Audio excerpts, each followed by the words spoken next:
Hello there. My name is Reese Fallacy. For whoever's watching this, I just wanted you to know that this video is only being made because I believe that I owe it to my mother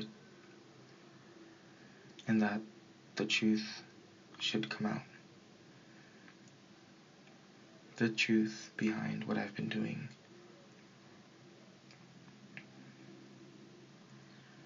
I am 17 now. 4 years ago, I did something stupid.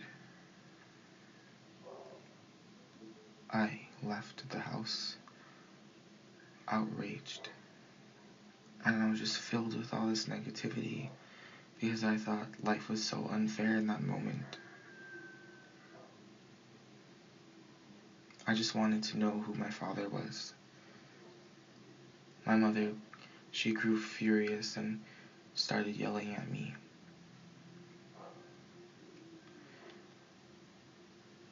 And like the foolish child I was, I ran outside. I ran away with no plan. I didn't get far. The moment I stepped outside, something was waiting for me. As I approached it, I felt weaker and weaker. The next thing I know, I hear my mom yelling in the back. And as I turn around, stuck in place, all I see is her crying, running towards me. In that moment, she pulled my arm and pushed me away. Everything went blank from that point, and by the time I woke up, she was laying there on the ground. I thought she was sleeping, so I waited. 1 hour turned into 5 hours, and then 5 hours turned into 24 hours. I waited a whole day for her to wake up. I then realized I was waiting for nothing.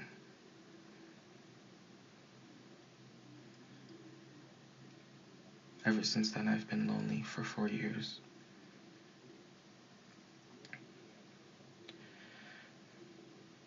So it's my fault.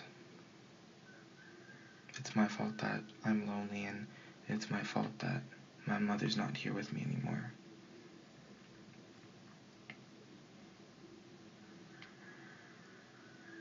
Since I'm talking about this, I might as well talk about something I've been doing and keeping from everyone else. My mother was all I had, and I was not prepared to let go of her.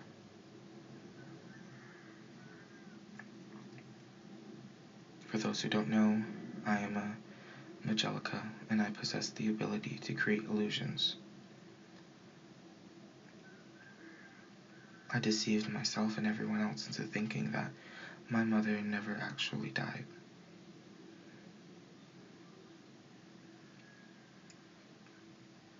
At that point, I grew crazy and delusional. At least that's what my therapist says. He's not wrong, though. Have you ever walked into a candy store and you see that little child on both knees, whining and crying because he wants, or she wants, just that small piece of candy? Because they want to taste happiness again.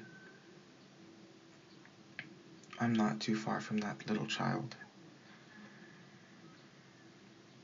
As much as I despise the illusion I created of my own deceased mother, I refuse to let go because I know, and I'm just waiting to see if she'll ever come back, or if I'll ever feel happy again.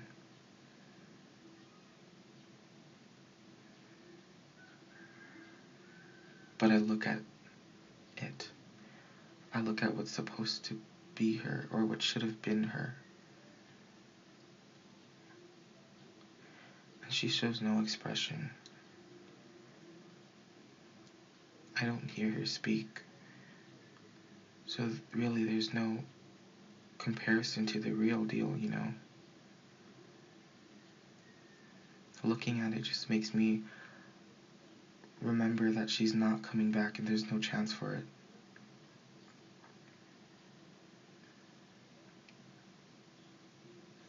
So anyways, I want to apologize to my mother. And Mom, if you are watching this, I'm sorry. And I miss you.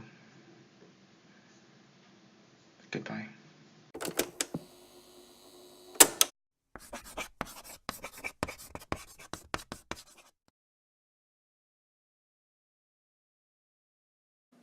Oh, you thought we were friends?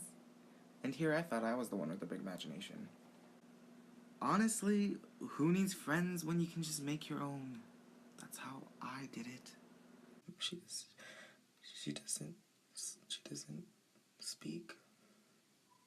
And it's horrible. It's horrible to look at someone you love and have them not say a word to you. And I still know that she's dead. I make illusions, not miracles. So when I say I can't give you a pet dragon, I can't give you a pet dragon.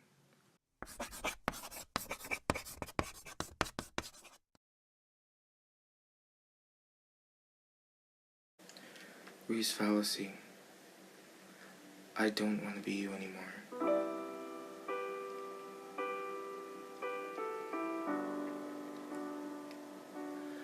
Da da da da da da da da. Don't be that way. Fall apart twice a day. I just wish you could feel what you say.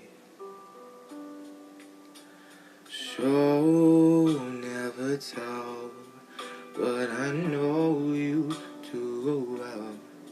Kinda mood that you wish you could tell. If teardrops could be bottled, there'd be swimming pools filled by models.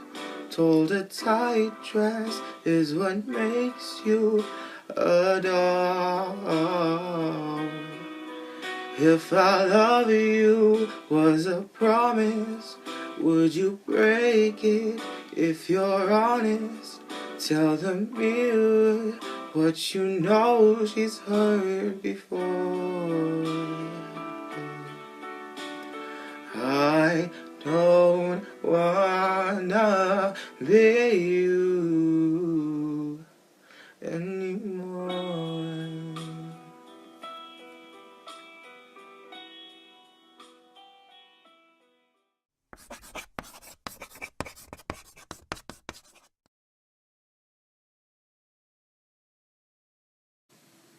Okay, my name is Tristan, and I am the creator behind the development of the character Reese Fallacy.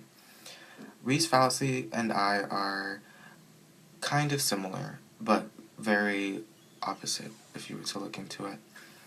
He is 17 years old, and so am I. We're both very awkward people and have been through a lot, like most people. But Reese Fallacy has a very dark past. He had a really good childhood up until the age 13. He grew up only by his mother, Menagerie Fallacy, but 4 years ago, back when he was 13, he did something dumb where he kind of brought up the question about why does he not have a father, and he wanted to know about his father and stuff like that. And that kind of led to his mother growing furious because she spent so much of her life trying to hide his father from her son. And because she was so mad, she started to get mad at Reese. And Reese was so confused and was so angry that out of rage, he tried to run away. He didn't get far because the moment he stepped out the house, there he saw something waiting for him. And he identifies it as a demonic squirrel, but it's more to that. And his mother's death actually has nothing to do with him and the being that was waiting outside. So he approaches the being because he thought he heard it calling to him. And when his mother caught him outside getting closer to what he thought was something that wouldn't harm him, she started crying and she ran towards him and pushed him out of the way. Everything goes black for Reese, and when he awakens, he sees his mother on the ground, and the being, or the quote-unquote demonic squirrel, has fled. He finds his mother cold, and he thinks she's just sleeping on the ground. So he ends up waiting for almost about a day, maybe more, and it takes him that long to realize that he's been waiting for nothing, because he finds out that his mother is dead at that point. So after the unfortunate event, he then starts to go crazy and loses his mind. So he uses his ability in creating illusions to fool himself and everyone else into thinking that his mom is still around. So he tries to recreate menagerie fallacy, which doesn't go well for him because his illusions aren't as advanced as people would think they are. Because an illusion is just a false image and it really can't do anything to you. It can't interact with the real world. It's just a fake image and it's just a picture. So every time he looks at her, he doesn't see his mother. It's just a reminder that she's not there and she's never coming back, and it really throws him back into that lonely and sad feeling every time he looks at her. So he starts to see a therapist who basically can't help him, and that's coming from Reese's perspective, because Reese, he's the one who feels like he can't get help from the person who is trying to help. So instead, the therapist actually sends him to another therapist, but he can't see him because he's far away. But he then decides to move there because it's convenient to him since he got accepted into Everston. And that's how he kind of transitions into the series. But now that we got that sorted out, I wanted to talk about how he got his abilities. And he got that from the importance of the memories his mother and him shared. His fondest memories he spent with her were when they would imagine or play pretend and get that feel of joy when they would pretend like they were rich, because they were not. They were not very privileged, so just that feeling of believing that someday they would be there really encouraged them to do better.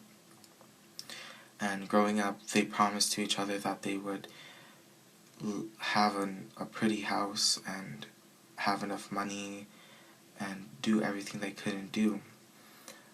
And it kills Reese every day because his mother cannot experience that kind of joy anymore. So he then decides to move, and he wants to make it up to his mom and try to build up enough money to get the house they wanted, which is in the area of this school. Now I'm going to talk about how the character looks. So the character, he has some weird hair color, where basically at the roots is this dark brown and then fades into this really light brown kind of hue. For his eyes, I didn't want it to be too flashy, so I just gave him gray eyes. For his preference in clothing, he doesn't really care as long as he doesn't like to show his arms. And it's because when he uses his abilities, his arms basically start to glow. and he doesn't like to stand out. What else? Okay, oh yeah, for his personality, he starts off as this very cold-shouldered kind of guy where he basically pushes everyone away and he's very apathetic. But once you start to get to know him and he opens up to you, that's when you start to see that really heartwarming kind of personality that he had as a child, where he's more enthusiastic about things and he's very goofy and he likes to crack jokes and make people smile, and he's super awkward. And yeah, that's about it. I think I'm going to wrap it up here because the video is starting to get super long. So I just want to thank you for watching and, sticking by, because this video is taking really long. Anyways, hopefully I'll see you guys next time, and thank you for watching again. Bye.